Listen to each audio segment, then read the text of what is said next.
Йоо. За юу яцгаана guys? Та бүхэнд дараагийн бичлэгээр уулзахад бэлэн болоод байна.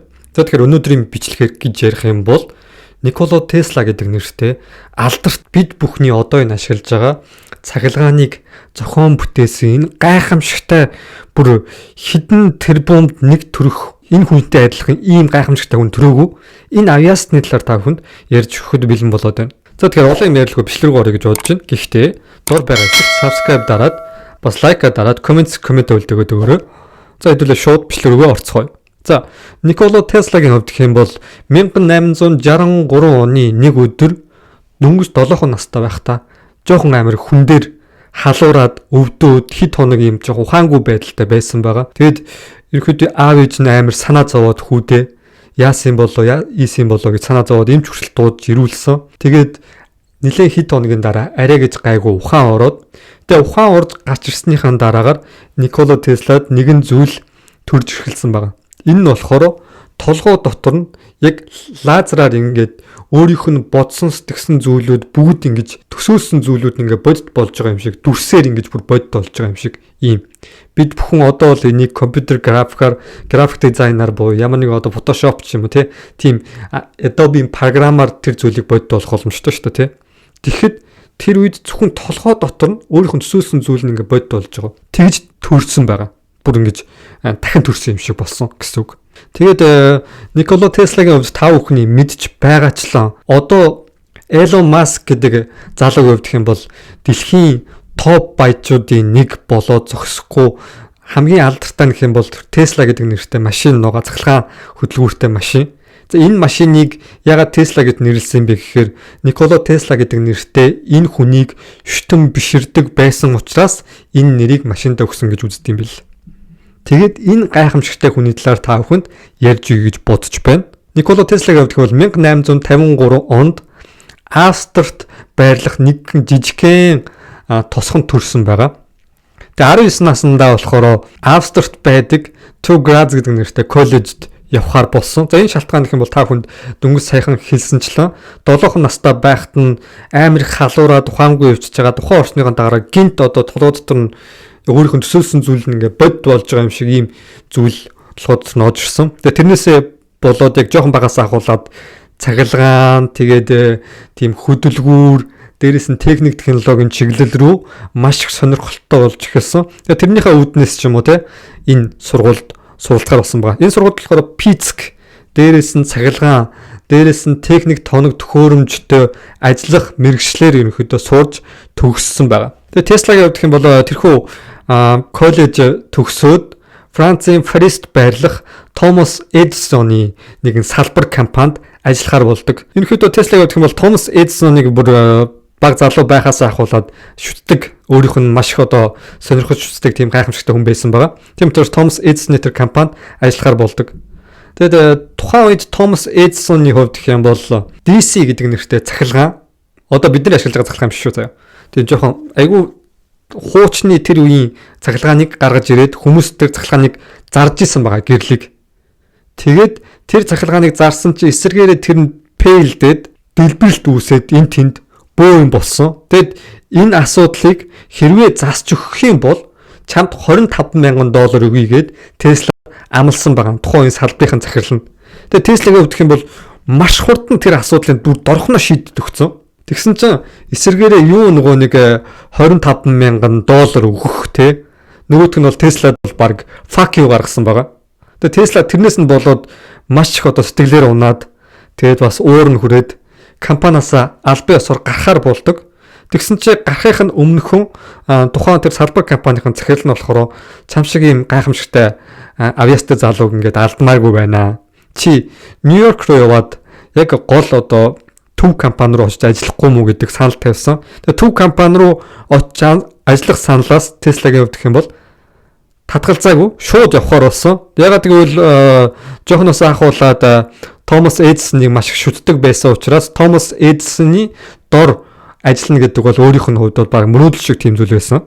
Тэгээд тэр үүд нь итгээд яг Томас Эдисоны байрладаг тэр төв компани руу очиж ажиллахаар болсон. Тэгээд очиж ажилласны дараа болохоор яг өмнө нь одоо фейлдсэн тэрхүү DC гэдэг нэртэй цахилгаан байгаа шүү дээ. Тэр цахилгаан нь болохоор зөвхөн нэг одоо чиглэлээс цахилгаан авдаг. Тийм байгаа. Тэгсэн чинь Tesla-гийн бодох юм бол AC гэдэг нэртэй захиргаан одоо бид бүхний ашиглаж байгаа энэ хүү захиргаан багхгүй. Бид бүхний одоо энэ гадаа байгаа энэ захиргааны ийм шонгууд байгаа шүү дээ, тийм. Ийм шонгууд тэгээ энийг энэгээр дамжуулаад бүх дэлхийг холбох ийм захиргааныг Tesla бүтээ гэж зорьсон багхгүй. Тэгээ энэ захиргааныг за би ингээд нээж энэ захиргааныг ингээд оруулж ирье. Энэ яг DC гэдэг энэ Thomas Edison-ы ашиглаж ирсэн захиргаан бол яг ирээдүйн захиргаан. Энэ захиргаан яг дэлхийн хүмүүсийг ингэж илүү тав тухтай амьдруулахад туслах боломжтой гэж хэлсэн. Тэгсэн чинь Thomas Edison болохоор тийм үү. Тэгвэл би чамайг хэрвээ энэ төлөвлөгөөгөө биелүүлж чадах юм бол $50,000 өгье гэж амласан. Тэгээ Tesla-г авах юм бол маш шургуу ажилдаа ороод тэрхүү цахилгааныг AC гэдэг цахилгаан одоо бидний цахилгааныг яг төлөвлөгөөг нь амжилттай болгож дуусгасан. Гэсэн ч Thomas Edison-ы хувьд гэх юм бол бас л Tesla-г хулигдаж таарсан. Юу нөгөө $50,000 өгөөгүй, юу ч өгөөгүй. Зүгээр нэг муу тариачны хувьд амжилттай ажилласан байх шивтэй. Ухааны юм ярьчаад алга болцсон.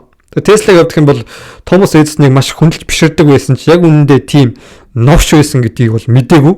Тийм ч учраас Tesla-г Thomas Edison-ы компаниас албан ёсоор гараад явсан. Бүр шигш төрөг аваагүйгээр цалингаач аваагүй явсан. Тэгэд тухайн үед тэр компаниас гарсны дараа нэгэн үйлдвэрт биеийн хүчний ажил хийж одоо шороо мороо зөөгч үү тийм үү те. Тиймэрхүү биеийн хүчний ажил хийж баг зэрэг мөнгө олж исэн. Тэгсэн ч өөрийн мөрөөдлөөс бууж өгөөгүй учраас тэрхүү AC гэдэг бидний энэ ашиглаж байгаа захиргааныг дэлхийн нийтэд ялангуяа Америкт түгэй гэсэн тийм бодолтойгоор хөдөлж эхэлсэн. Тэгэд нэг найзтайгаа хамтраад өөрийнхөө компанийг байгуулсан. Тэр компанийг нь байгуулад олон нийтэд өөрийнхөө захиргааныг ийм захиргаан гаргана гэж сурчилсан үед нь болохоор George Westinghouse гэдэг нэртэй тухайн үеийн бас нэг баян компани хөрөнгө оруулагч болохоор за би ингээд чамтай гэрээ байгуулъя. Чи надаа энэ AC гэдэг энэ захиргааныхаа эрхийг өгөө. Өөрөөр хэлбэл одоо патентийг өгөх гэсэн үг шүү дээ. Тэгээд би чамд $1 сая өгье гэсэн чинь Tesla-гийн хувьд юм бол надаа тийм их доллар хэрэггүй. Би эсэргээрээ маш бага мөнгөөр ажиллаж өгье. Зүгээр л миний одоо энэ хийж байгаа судалгааг бүрэн бүтэн болгоход л хөрөнгө оруулахад болно гэж хэлсэн. Тэгээд энэ төлөвлөгөөнд амжилттай болгож George Westinghouse тэгээ Tesla хоёр хамтраад энэ болохоор тухайн яг захиргааны дайн гэж нэрлсэн байгаа. Ягаад тэгэхээр Thomas Edison болохоор DC гэдэг нэртэй захиргааныг хэрэгжүүлж байгаа. Tesla-гийн хувьд юм бол AC гэдэг захиргааныг хэрэгжүүлж байгаа. Тэгээ энэ хоёрын дайн ингэж үргэлж эхэлж байгаа байхгүй юу? Тэгээ энэ хоёрын дайн үргэлжлэхэд Thomas Edison-ийн хувьд юм бол Tesla-гийн тэр төлөвлөгөөг нураахын тулд маш олон муу мухай аргыг хэрэгэлсэн. Дээрээс нь одоо хүмүүст ингээл AC гэдэг захиргаан бол ийм аюултай. Энэ бол одоо хүмүүсийн амь насанд хүрэх аюултай гэл янз бүр болсон ч гэсэндээ нийгэм тэр чигтээ AC гэдэг захиргааныг хүлээн зөвшөөрөхөөс өөр аргагүй болсон. Өөрөөр хэлбэл тэрхүү захиргааны дайнд Tesla ялалт байгуулсан гэсэн үг. Бүр 100% ялалт байгуулсан. Тэгээ ялалт байгуулсны дараагаар болохоор тэр компани дээр томроод эхэлж байгаа шүү дээ. Тэнгүүд George Westinghouse болохоор өөрийнхөө компанийг илүү том хувьцаат компанид зархаар болдог. Тэгэд гэрээний хувьд гэх юм бол нөгөө зарж байгаа компани нь болохоор Tesla хэрвээ өөрийнхөө патент эрхийг өөртөө аваад тэгээд одоо тэр нөгөө нэг гэрээнд байсан тэр мөнгийг авахар болох юм бол өөрөөр хэлбэл $12 сая Америк мөнгөөр өөртөө авах боломжтой. Тэгэх юм бол Tesla-гийн одоо бүх мөрөөдөл тэгээд дээрэс нь Америкийн баг топ гэхээр том компани нэг болох боломжтой байсан. Гэсэн ч Tesla болохоор өмнөх тэр AC гэдэг захиргааны хөрөнгө оруулж өгөөд энийг одоо яг бод болгоход тусалсан учраас би ямар ч мөнгө авахгүй. Намайг миний төлөвөө тусалж өгсөн. Тэгэл болоо гэж хэлээд татгалцсан байгаа. Өөрөөр хэлбэл Tesla-гийн хувьд мөнгө өрөөсөө ямар ч хамаагүй байсан гэсэн үг. $12 сая зүгээр л хайсан гэсэн үг байхгүй юу? Үнэхээр одоо юу гэх юм? Ийм гайхамшигтай, ийм ухаантай хүн байна гэдэгт бол тийм сайхан сэтгэлтэй хүн байна гэдэгт бол итгэмээргүй гайхамшигтай. Тэгээ дайнд ялсан Tesla-гийн хувьд гэх юм бол Америкийн топ левелийн одоо зураг бүтээгч тухайн үеийн тийм одоо эрдэмтэн докторуудын урд өөрийн гэсэн одоо лекц уншихаар болсон байгаа. Тийм боломж тохиолсон. Тэгээ тэр үедээ болохоор ямар нэгэн утас мутас холбохгүйгээр гэрэл яаж асаах уу гэдгийг хүмүүст хүргэж ирсэн. Тэгээ дээрэс нь өөрийнхөө одоо санаачилж байгаа зүйлсийг ч юм уу ингэж танилцуулсан. Тэгэхэд тэр үед сонсч ирсэн тэр эрдэмтэд болохоор бүгд дуу нэгтэйгээр алга тарч босч ирээд Tesla-г юу гэж хэлсэн бэ гэхээр ирээдүгээс ирсэн хүн гэж хочилсон. Тэгээ Tesla-гийн зүгээр бас энэ ирээдүгээс ирсэн хүн гэдгээс хочоос гадна бас нэг хоч бий. бурхантай хамгийн их ойрхон байх боломжтой, бурхантай хамгийн их төгсөн байх боломжтой хүнийг Тесла гэж нэрлэдэг. Яг бол дэлхийн нийтэд энэ хүнээс илүү ухаантай хүн одоо ч хүртэл төрөөгүй байгаа. Бид бүхний мэдих Ньютон, Эйнштейн гэдэг энэ гайхамшигтай эрдэмтч хүртэл Теслаг барах боломжгүй гэсэн үг. Тэгээд 1897 онд болохоор уураар хөдөлдөг нэгэн хөдөлгүүр бүтээсэн. Энэ хөдөлгүүр ямар зорилгоор бүтээсэн юм бэ гэхээр Tesla-гийн гол зорилго нь болохоор цахилгааныг бүтээсэн. Тэгээд AC гэдэг цахилгааныг бүтээсэн. Гэхдээ AC гэдэг цахилгаан нь болохоор өөрөөр хэлбэл одоо хойд туулч байд юм уу те. Дэлхийг тэр чигээр ийм утсаар ингэж холбоход бол маш хэцүү гэж Tesla-г бодсон. Тийм учраас ямар ч утасгүй тийм цахилгааныг дээрээс нь дэлхийн өнцөг улам бүрт үнгүүгээр ашиглах боломжтой тийм цахилгааныг бүтээхийг эрмэлзэж байсан Tesla-г үед. Тэгээ тэрхүү хөдөлгүүр нь амжилттай болсон. Тэгээ тэрхүү хөдөлгүүрээс болоод тэр туршилтаа хийж явж байгаа явцад одоо яг тэр хавьд нь газар хөдлөгч байд юм уу те. Тэр нь болохоор Tesla-гийн туршилтаас болсон гэж хүмүүс яг үздэг. Тэгээ дээрэс нь Tesla-гийн туршилт бол юм хүний өнцгөөс давсан. Энэ хүн бараг л харь гаргаж ирсэн юм уу гэсэн тийм цуурхал хүртэл нэгж ирсэн байгаа байхгүй. Тэгээ Tesla-гийн хувьд гэх юм бол нийтэд олон нийтэд яг алтман ёсоор дэлхийг бүр ингэж одоо ямар ч цахилгаан үүсгэрээр хангах тэгээ үнгүй дээрээс нь хязгааргүй юм цахилгааны эрчим хүчийг бий болгоно гэдгээс зарласан байгаа. Тэгээ зарлагтай болохоор энэ Tesla-гийн тухайн үед юм сонин гарсан байгаа юм л да. Энэ дэр болохоор нэг 16 ийм юмыг гаргаж ирсэн байгаа. Энд нь болохоор нэгт нь ямар ч хол газар байсан дүрсийг нь үзүүлэх. Одоо жишээ нь миний одоо хийж байгаа зүйл шүү дээ тий. Ингээд бичлэг аваад би одоо Японоос бичлэг хийж байгаа. Та бүхэн Монголоос үзэж болно, Америкаас үзэж болно, Солонгосоос үзэж болно, Хятадаас үзэж болно. Хаавал хаанаас үзэх боломжтой. Энэ ихгүй яг. Тэгээд хоёр дахь нь болохоор дэлхийг үнгүй хязгааргүй цахилгаанаар хангах. Гурав дахь нь PAX тэгээ 8-16 интернетийн талаарч байд юм уу тий. Тэгээд одоо гар утас энэ бүх зүйлийн талаар. Ерөнхийдөө 21-р зуун бол Tesla-гийн тэрхүү сэтгэлгээ тэр өөрийнх нь одоо санаачилж байсан тэрхүү зүйлүүдээс үүсч бий болсон гэсэн үг. Энэ болохоор бид бүхний мэдих Ньютоны онол дээрээс нь одоо Альберт Эйнштейний хийсэн зүйлээс биш. Яг нь 21-р зуун тэр чигээрээ тухайн 130 жилийн өмнө амьдарч байсан энэ Tesla гэдэг хүний онлоос бий болсон гэж хэлэхэд ямар ч өрөөсгөл байхгүй.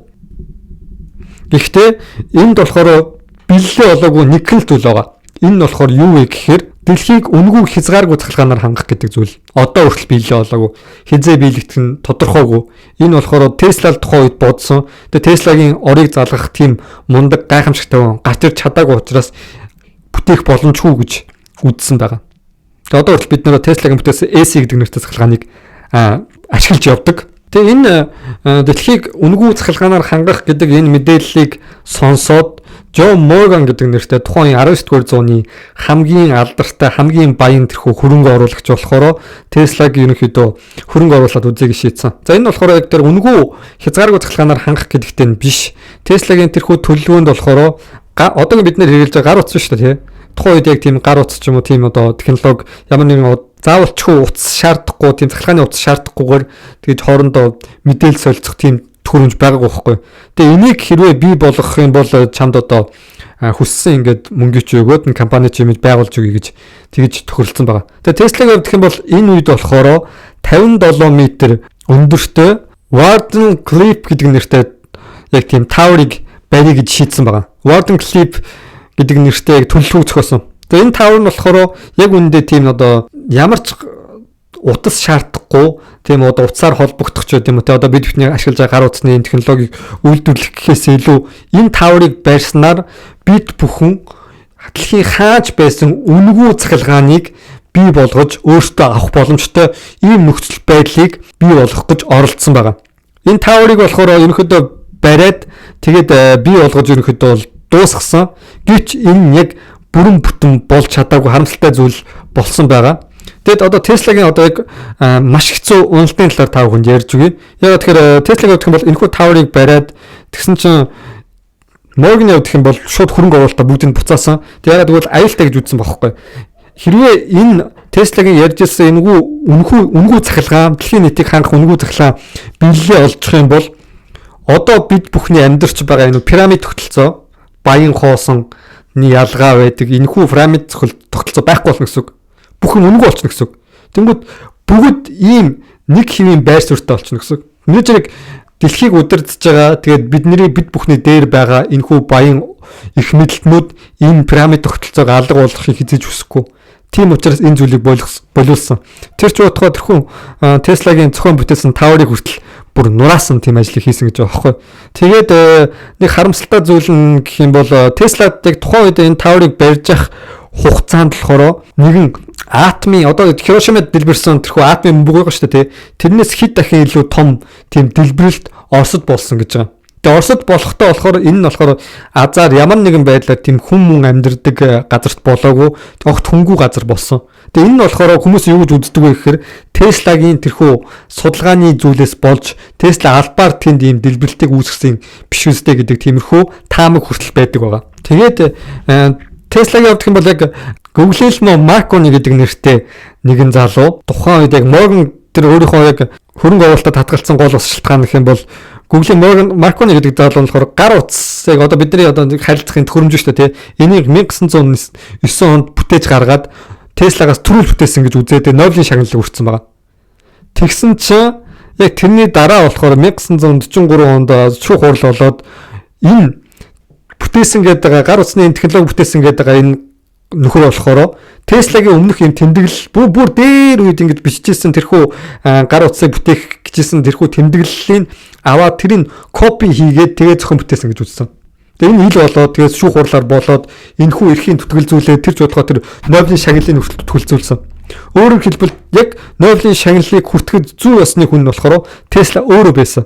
Гэвч энэ зүйл нь ингэж болсон ч энэ зүйл нь ил болсон ч гэсэндээ 1943 онд харамсалтайгаар Tesla маань таал төгссөн байдаг байгаа. Тэгээ энэ таал төгссөн шалтгаан гэх юм бол Morgan-ийн хувьд гэх юм бол яг тэр хөрөнгө оруулалтаа болцсон байгаа шүү дээ. Тэгээ Tower нь хүртэл нуурцсан. Тэгээ дээрэс нь өөрийнх нь амьдардаг байсан байрны тэр чигтээ шатаад өөрийнх нь судалж исэн тэрхүү судалгаа нь бүгд байхгүй болсон. Тэгээ энэ нь болохоор зүгээр нэг одоо осол байсан гэж ярьдаг ч энэ осол байсан гэж бодохооргүй зүйл байгааз. Өөрөөр хэлбэл Morgan Tesla-г сэтгэхээ айсан учраас албаар энэ зүйлийг шатаагаад энэ зүйл Tesla-гийн тэрхүү туршилтын тэр чигээр нүгүү болгосон байх боломжтой гэж бол үздэг юм байлээ. Тэгээ энэ зүйлээс болоод тухайн үед өөрийнх нь судалгаанаас гадна Tesla-гийн гэр орон байхгүй болж байгаа. Тэгээ өөрийнх нь одоо мөнгө төврөг тухайн үеийн хөрөнгө нь бүгд байхгүй болж байгаа шүү дээ. Тэгээ Tesla ялцчихгүй бүр тийм өрсөлдөлд нэрвэгдсэн юм шиг маш хэцүү амьдралыг туулаа. Тэгээд Нью-Йоркийн нэг жижигхэн буудлын өрөөнд амьдраад тэр буудлын өрөөнд нас барсан байдаг. Тэгээд нас барсных нь яг дараа болохоор Америкийн засгийн газраас Tesla-гийн өрөөнд байсан бүх материал, бүх зүйлийг олж аваад өөрсдийн болгосон. Одоо дэлхийн ягаад Америк тийм амар хөгжилтэй номер 1 улс гэж нэрлэгдээд байгаа. Ягаад Америкийн техник технологи тийм амар мундаг байгаа.